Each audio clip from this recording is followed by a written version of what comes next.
Hello guys, welcome to the first week of Fundamental of Programming courses.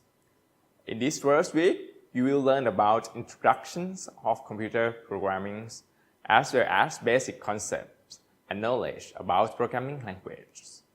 The content will cover first, you guys will learn about what is the programming language and how the programming language used to communicate between humans and computer machines, which we'll discuss into the program translation section. And in the last sections of lectures, we will talk about different types of programming language, from lower-level language to the high-level languages.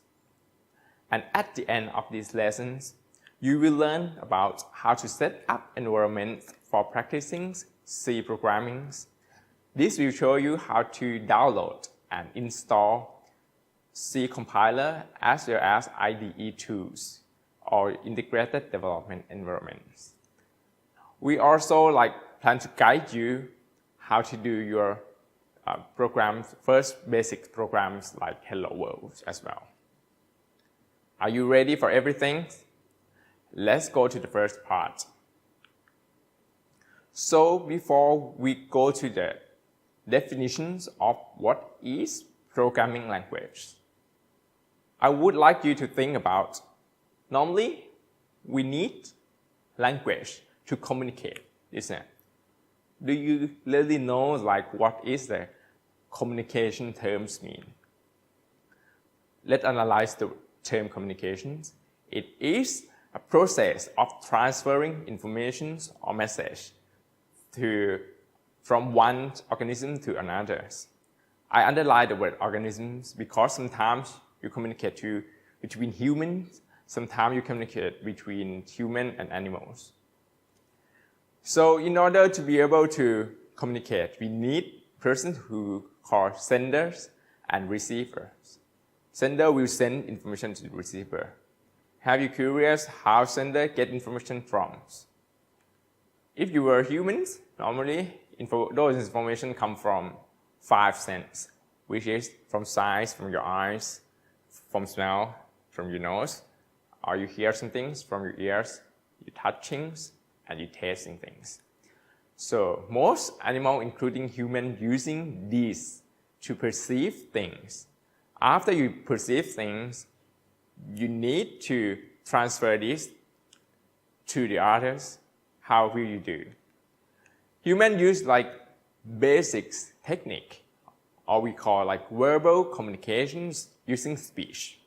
Normally, when you perceive things, for example, you're looking at some tree, you think about it, you transfer it into your own word, and then you communicate to others by explaining things. Person who receive your voice, they will process your sentence and then think about, oh, the tree should look like this. This is the common and effective way of communications between humans. Humans can also communicate using other language as well. For example, non-verbal communications using facial expressions. When you're angry, when you're happy, normally you express to your face. Yeah, your friend can know it. And also the gesture as well. Normally people start defining, put your thumbs on, it means good, something like that. So between humans, there are so many languages to use.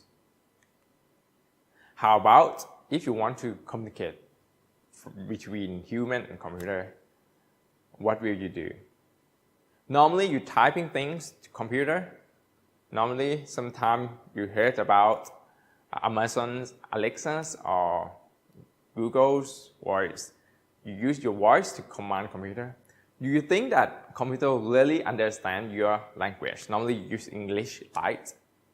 So the answer is no, but I will review the true answer later in the next lesson.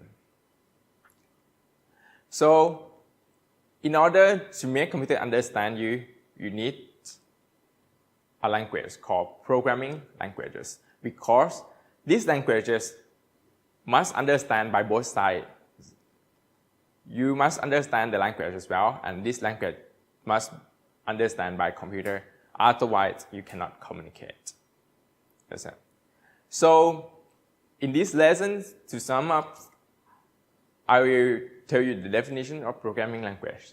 It is a formal language as a media that used to communicate between users and computers. So in the next sections, you will learn about program translations, how computer understand the language that written by humans. So let's see you in the next lesson.